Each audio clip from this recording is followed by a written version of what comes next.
And the one and only Beth Paretta is with us this morning. Good morning, Beth. Good morning. I'm looking forward to watching all of the panels delayed because I know that you then post the library afterward because I have just gotten back from Europe for a few days. So if I look a little jet lagged, that's why. But I'm happy to be here, bright-eyed and bushy-tailed, to see you guys. Thank you, we're Beth. And happy it was to good to see you last month at the Women in Motorsports. What an awesome event. Wasn't that a great event? And it's getting bigger and bigger. So yeah, Yeah. Lynn St. James and I started this Women in Motorsport North America about a year and a half ago. In fact, we announced it on EPARTRADE. So thank you for your support. And it's been really wonderful to kind of build out this network and have a resource for women either starting in the industry or mid-career or later career that gives them the ability to give back to young women coming up the ladder. Exactly. Absolutely wonderful job. So before we start, we had a news last night that we had Michelle could not be with us today. She had an emergency, Yes. but Toni has been able to step in. So Beth, you are in charge for the next hour because I guess we have two panels back to back. Exactly. So these fine folks will be with me for 30 minutes, and then we're going to have a different discussion at 10:30. So yeah, we just want to quickly say our thoughts are with Michelle. She had a family emergency, and we look forward to having her join a future panel because her insight is always great. And really, a conversation with both Michelle and a conversation with Hannah 2 weeks ago kind of spurred my interest of why this is a critical time to have this conversation. So we're going to talk today about sponsorship for the lower rungs of the ladder, grassroots, and how racers and teams can look at sponsorship maybe even if they've never have before, if they want to get better at it, and kind of take some of the cues from what some of the bigger teams do, because I think there's some learnings that you can take even lower on the ladder. So today joining me, we have Hannah Greenemeier, who will let her tell a little bit about herself, but Hannah was, I just spent a week with Hannah down in Texas for a shootout for Porsche Sprint Challenge. And thankfully, gratefully, also with us today is Toni Calderon, who will also tell you a little bit about himself. But I couldn't be happier that he's joined us because he has a great broad perspective, having managed drivers, worked in motorsport for many, many years, and also with a business background, has that wider perspective, having worked with sponsors and drivers and teams, kind of ticks many of the boxes. So very happy that at this very late moment, he was able to join us and will definitely add value to our panel. So Hannah, let's just have you tell us how long you've been in racing and some of the series that you've participated in so far. Yeah, hi guys. Great to be here this morning. Like Beth said, I'm Hannah Greenemeier. I started racing when I was 5 years old. I'm 21 now, so I've been in the industry for about 16 years. I've been in go-karts for 15, and then this last year I just started doing cars, and I participated in the US F4 Championship with Crosslink Kiwi Motorsport. And yeah, I love the industry. I love racing, and I can't wait to continue my career in it. And hopefully it's a very long career. So, and you were with us in Phoenix as well for the summit. I was at the summit. It was a great experience. It was my first one, and I was just amazed with how many people were there, and hopefully it continues to grow, and I can't wait for next year. Absolutely. We'll talk about where next year is going to be in a bit. Toni, thank you again for joining us at this late minute and stepping in when Michelle couldn't be here. So tell us a bit about your background so that it puts it in perspective for everybody watching. Yeah, thank you. No, good morning, and it's an honor to be here. So I've been in the racing world for about, I think, 22 years now. Started in the champ car world, always been involved sort of behind the scenes in the business, marketing, PR side of things, and then quickly evolved into driver management. I started Speed Group with James Hinchcliffe and David Martinez. So we've been lucky enough to manage drivers in almost every series around the world, at least any open wheel or a sports car series, including IndyCar, Formula One, IMSA, WEC. Yeah, like you said, I've had a lot of experience, thankfully, working with a lot of sponsors, with a lot of drivers, figuring out how to get drivers through their careers, how to manage not only how to get sponsorship, but also how to spend the money, right? It's very important to, it's very easy to spend it very quickly and not get anywhere. So exactly. Yeah, and then you won't get more of it. Right. Yes. Yeah. And then recently I was lucky enough to also be able to do a documentary called The Gentleman Driver. So If anybody wants to learn about gentleman drivers, check that out. And recently I've joined the RAFA Racing Club, so that's we got to hang out with you guys, with Beth and Hannah a couple of weeks ago. We did a shootout at Coda to pick a female driver to get a full scholarship next year in Porsche Carrera, Porsche Sprint Challenge next year. So yeah, that's my quick experience, and it's a pleasure to be here. And whenever Beth calls, I'm always there. Same. And when you call me for, hey, we're doing a shootout in 2 weeks, can you be Yes. there? I said, absolutely.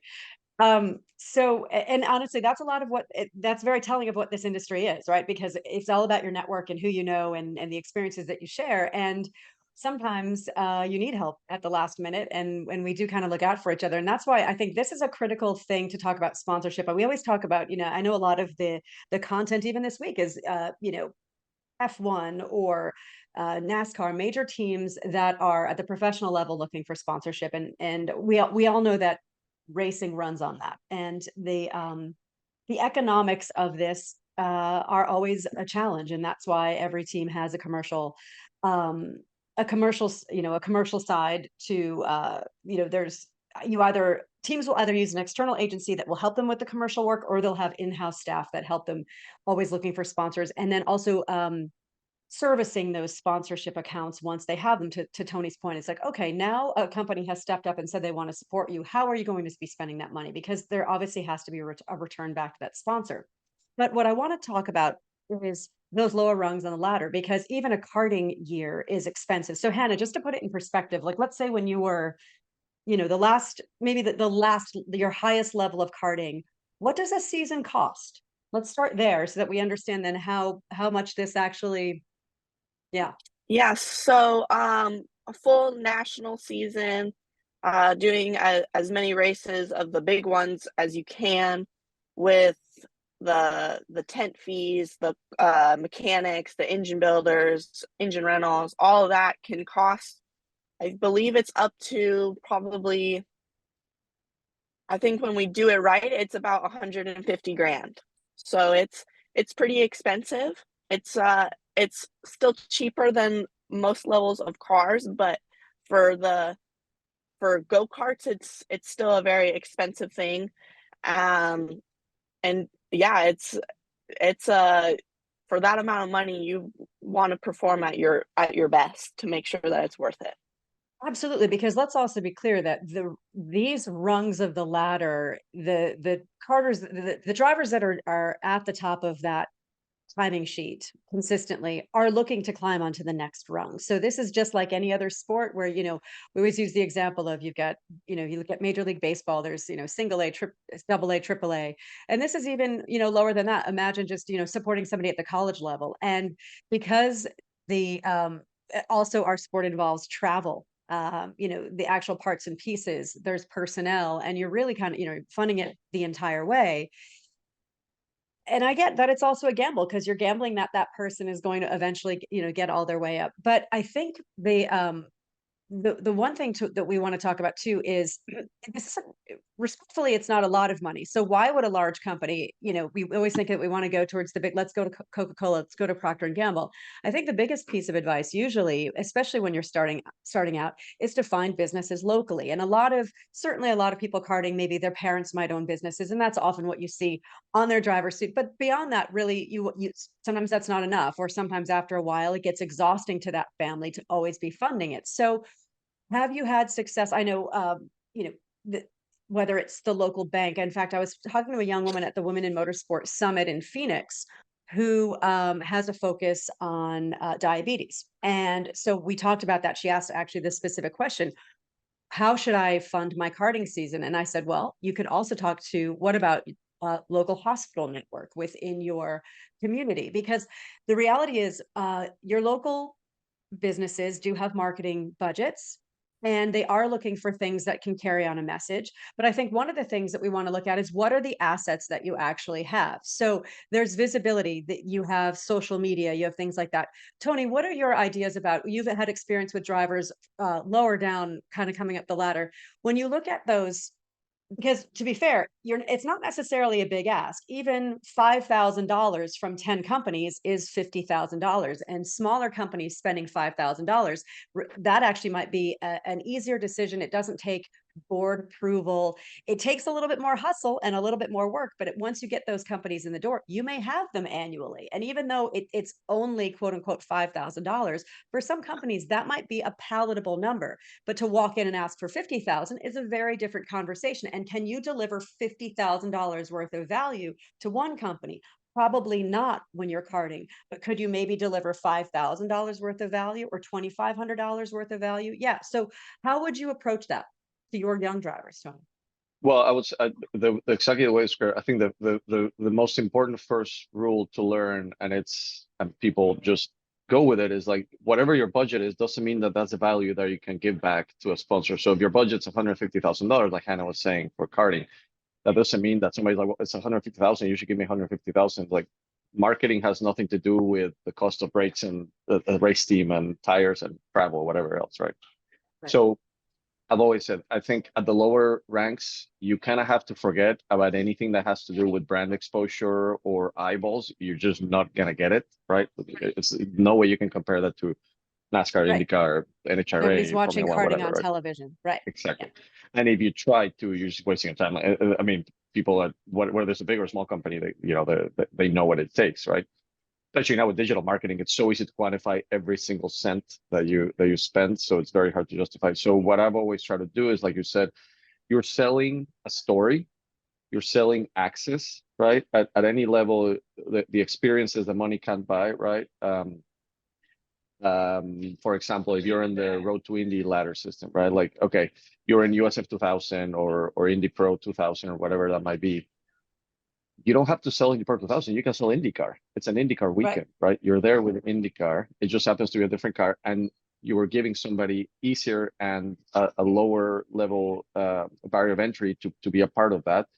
But at the end of the day, what I always say, it's your story, it's your personal story. Like 90% of the success that I've had finding sponsors for young drivers is somebody wanting to support that personality, that face, that person, right? While backing it up with a corporate entertainment, obviously, activation, right? So one last thing, way easier to sell into the corporate entertainment groups at any large company than the marketing groups, because it's easier to spend. People have money to just be like, oh, I got to bring 20 of my salespeople and spend $2,000 per person or something like that. That's a lot easier than getting $50,000 for an ad spend, because like I said, at that point, you got to justify the ROI. And especially to your point about like the Road to Indy, there's also, if you look at any given IMSA weekend or any given SRO weekend, there's so many series that are junior series that are competing. So for all of those people that are on those sorts of teams, again, it's access to a bigger weekend event. And exactly that, there's people that are looking for a creative way to bring clients out or things like that. And so that then the concentration, and although again, this gets into a little bit of effort, is if you are in a series that's on an IMSA weekend, you're going around the country. If you can also research to find a company that might have a few different locations where they can then leverage that. And I know that sounds like a tall order, and I get when you're a driver, you just want to focus on driving. So the idea of having a commercial side to things, can be very daunting. There are some agencies though that can help, and usually are only, paid for their services. That might seem a little bit too far of a stretch, but I think really the key is, especially when you're starting, is to find those community-based, like companies that are in your home state or that are in your region. And this is just something interesting. And to be fair too, don't underestimate the notion of people that just want to help somebody who has an ambition and is on a journey. And something like this is something that makes them feel good, genuinely, even if they're not going to get that particular exposure. If they know that you're on a path on a ladder, they know that maybe if they stick with you, that's going to pay off. So talk about, oh yeah, Tony, we're going to say something. Oh, I was going to say, yeah, absolutely that. And creating, sometimes just people want to be a part of something and want to be a part of a team. And I won't name names, but something that's been quite successful for some of the drivers that we've managed is creating that little community, a few successful men or women that, they love the sport and they just want to be behind somebody, and you get 2 or 3 involved, and then it's suddenly this sort of, snowball effect where it's like, well, if you do it, I'll do it, and I'll do it. And Yes. one tiny trick Because that now actually they're just in it together like a little club. one tiny trick that's worked great for us, is instead of saying I need $50,000, what we've said is I need $5,000 a month for 10 months, or for, and then it's become quite interesting how people say numbers like, I don't know, Ah, $50,000, but $5,000 a month, I can do that, and then you right, get 5 of those, suddenly you got a race budget, right? right. So that's And you a have little cash trick that flow, we found. which, Yeah, yeah. exactly. And then let's when we talk about those companies, how would you say the best way for somebody like Hannah, let's say she's in her area and she's going to initiate the conversation with those, like, this is the kind of thing where I mean, you still have to have you have to have a bit of a presentation in your back pocket. Doesn't mean that you're going to, get that. But to your point, Tony, too, about like, let's, if it's one thing to find the marketing department, it's another thing to find a sales department. So let's say it's a local bank. Let's say it's a local roofing company. I mean, the other thing too, I always like to say is, we're only as good as our network, and it's all who you know, but you don't know who you know. You know more people than you think you do. So the idea of saying it out loud when you're at the dentist office, or when you're on a plane, or when you're at a family gathering, because somebody may know somebody else. And I think the idea of talking out loud about the fact that you need partners to support you, the more you talk about it, the more comfortable you get with discussing it, but then you don't ever know who's listening, who may have a lead for you.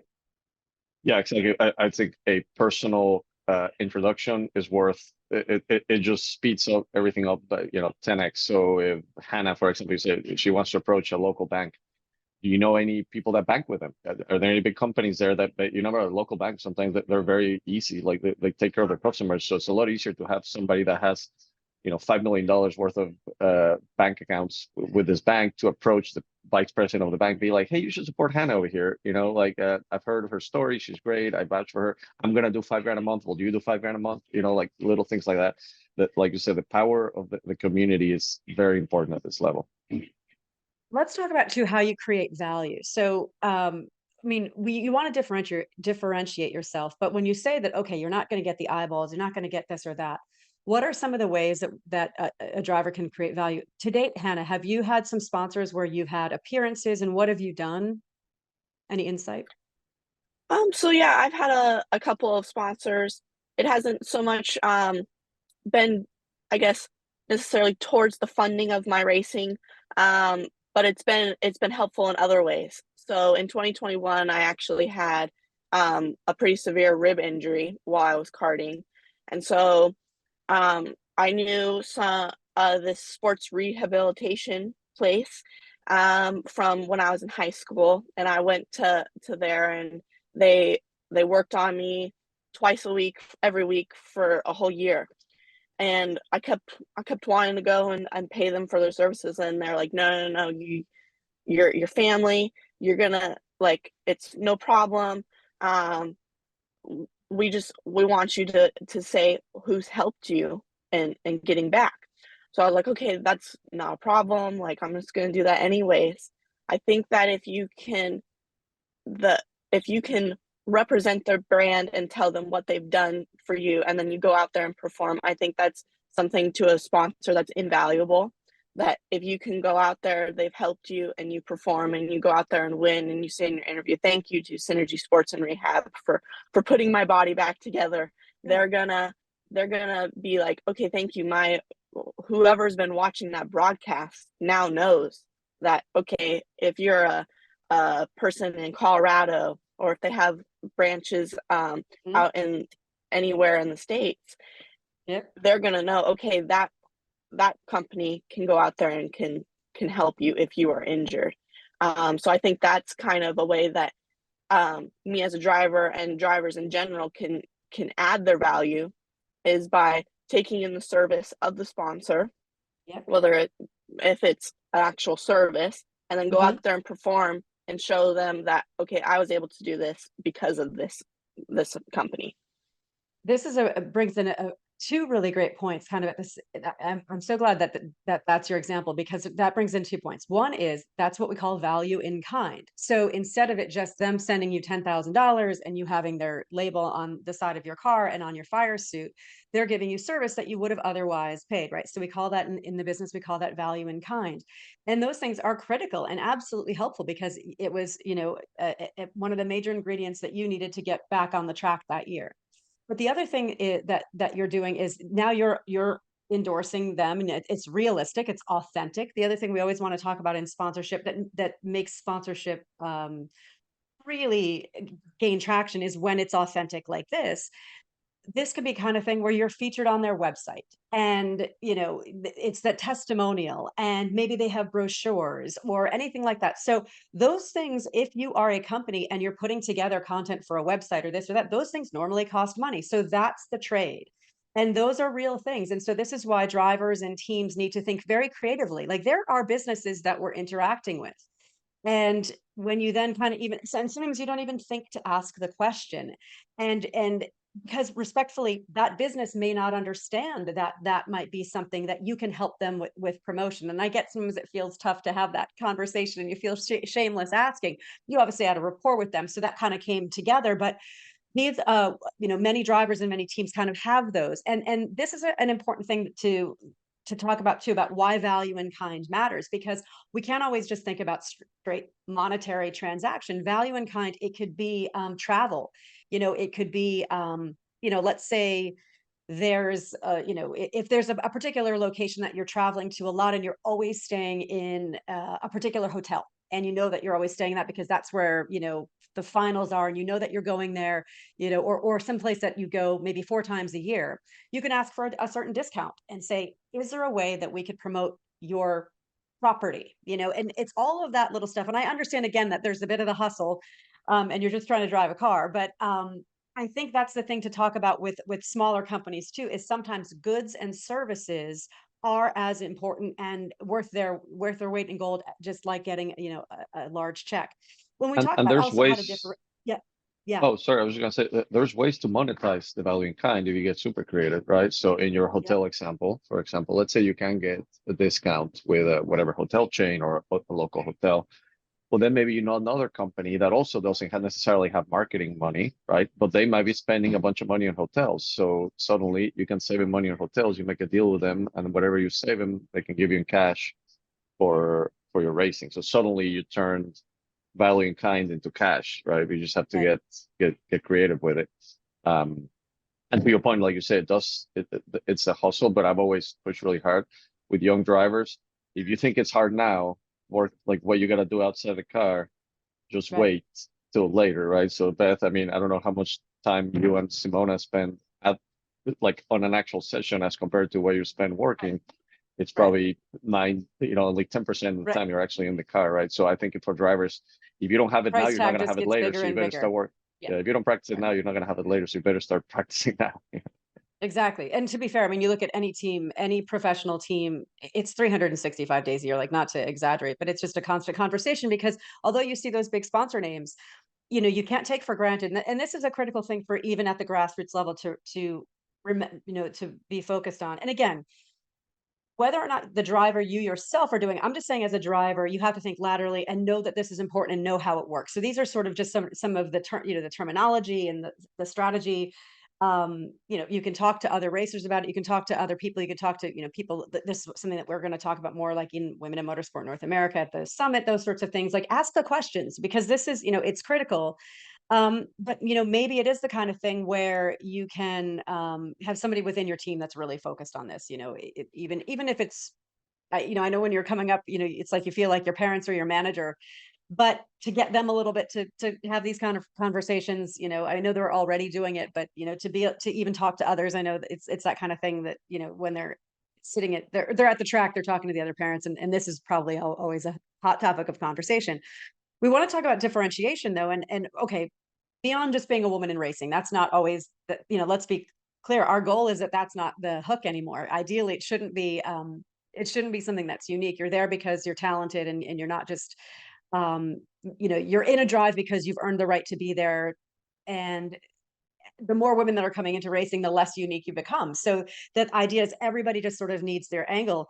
One thing too, I think that might be smart to focus on now is we do know about this idea of connecting education, really, with the beeping, connecting education. So, you know, we know that the STEM angle is very important for a lot of companies, and connecting education. So when we talk about things about appearances, about the notion that, you know, you're a racing driver, Hannah, and if there is a technology company in your midst who also might have discretionary budgets, but let's say they might have an outreach program in the community for education. You coming in and speaking to students is something as an athlete compared to other sports that you can offer, and you can talk about, you know, the actual engineering and science and technology that's in what you do. That's also another angle that I know you see the big teams do it, but you can absolutely do that at the grassroots level if you think of those kinds of companies in your orbit. And, you know, being part of educational programs. Have you done any of those appearances yet with schools, Hannah? I currently have not, but like you said, it's a great way to do it. You have the experience, and then to be able to go in there and tell people about what it's all about, what happens in the engineering side. Most people don't get how important that part is in racing.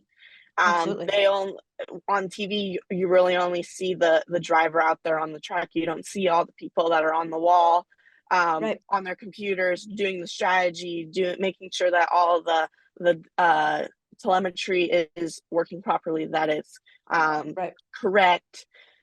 But I think that's a big part that, okay, yes, there's racers, but then there's also the engineers that are just as important. And I think being able to teach that is something that I look forward to also being able to do. I would say too, for that, a good tip is local universities. Universities have marketing budgets. And so if they have an engineering program, again, because you don't, especially if you're coming up and karting in the next level and the next level, we're not talking that you're looking for $20 million. You might be, you know, $20,000 can still be helpful. $50,000 can be helpful, but any university program near you that has an engineering school that they want to promote, those schools have budgets to promote their programs. And that's somewhere where you can walk in, because the wonderful thing is you can tie what you're doing on the track to their curricula, and you can, again, have some of their students maybe come to a race day, or you bring you know, yourself and maybe an engineer to come in and talk about what you do. But again, you know, it's easy to think like, oh, I need to go to AutoZone and these are the companies that I see because it's all, you know, it's all automotive related. It's no, it has to be adjacent and creative and this. But another, yeah, universities have marketing budgets, and if they have an engineering program that they're trying to grow and promote, it's another place where you can find some sneaky money that could help you. But it's also genuine because you're able to provide value back to them. And again, you could also grab interns and things, you know, things like that. Again, you know, when you're doing even you know, a Porsche GT4 season or an MX5 season, all of those things have value for universities to have exposure to what you do. So when we so again, think of the assets when you're on the road when you're on the ladder, the assets aren't the same as they are for the big teams, but they're not that far off. You can be you can appearances, promotion, access, education, STEM education, all of those things matter. And I think the one thing too is to talk to these companies to you know, final words, Toni, Hannah, what value can that company get by investing in somebody lower on the ladder? Toni. I would say back to like if anybody walks away with one thing here, what you have is access. I think, and for people to understand, like you have access to something that people like and people are obsessed with, certain people, right? You got to find those people. And the fact that you're driving a car is cool, right? And people will think it's cool. You just got to figure out how to explain that. And people want to bring people to that and say like, look, I'm supporting this young driver. How cool is that, right? But for the drivers, the most part, you got to stand out, not just inside the track or on the track. You got to stand outside the track. when they bring people, when those sponsors bring to you, be the person that people want to talk to, right? Ask questions about the business, ask questions, like you're the connector. If they see that suddenly they brought a client to you and the client was so happy because they got to meet a race car driver and they thought this race car driver was so charming or whatever and interesting that they're like, yeah, we'll keep doing business with you. That's it. That's you just do copy paste for that many times and you'll make it to a new car. Absolutely. And again, like even HPDE days, you just need to meet people that are car people, and car people know other car people. Hannah, what would you say is the unique value that you could say, even to a small company, what, like, that you've even dealt with, what is something that you can offer that, a pro golfer who also needs money, you offer something different than they have? Yeah, I mean, you definitely offer something different than a golfer. I think that the motorsport industry is just going to continue to grow. Everybody's kind of getting on the bandwagon. Everybody wants to kind of be a little bit of a part of it. I think businesses, even though sometimes it might be a little risky, sponsoring, helping out a race car driver is something that appeals to them, I guess. And it's just trying to find the right company that you believe that you can add value to. Like Toni said, it's not just what you do on the track, it's also what you do off the track. Always trying to make sure that you're always in a presentable manner, hardworking. It's, as I've always been told, you're never not being watched. So, True. But if somebody sees that you're a hardworking, respectable person, I feel like you have a better chance of, if you go to that company, whether it be a big company or a small local company, you have a better shot of getting some help. Exactly. So for all those companies who want to either support with value in kind or cash, whether somebody's coming up the sports car ladder or the open wheel ladder, think of the bragging rights you will have when they win Le Mans or when they win the Indy 500, and you could say you supported them from the beginning. Thank you. Great session. Toni and Anna, thank you for being with us. Toni, thank you for stepping in at the last minute. For Michelle, thank you very much. Registering on EPARTRADE is easy. To start, click on the Join for Free button on the homepage. First, search your company to see if it's already in our database. If you see your company on the list, click on it to select it. Then, choose Claim Company if you are one of the decision makers, an owner, marketing person, or main company contact. Or choose Join Company if you are an employee, and press Continue. If you couldn't find your company in our database, select Register a New Company. On the following page, fill out your name, email, phone number, job title, and choose a secure password. If you chose Register a New Company, you'll need to choose your business type. Select Supplier if you're looking to display products or services and connect with buyers. Choose Racing Business if you're looking to source new parts and connect with suppliers.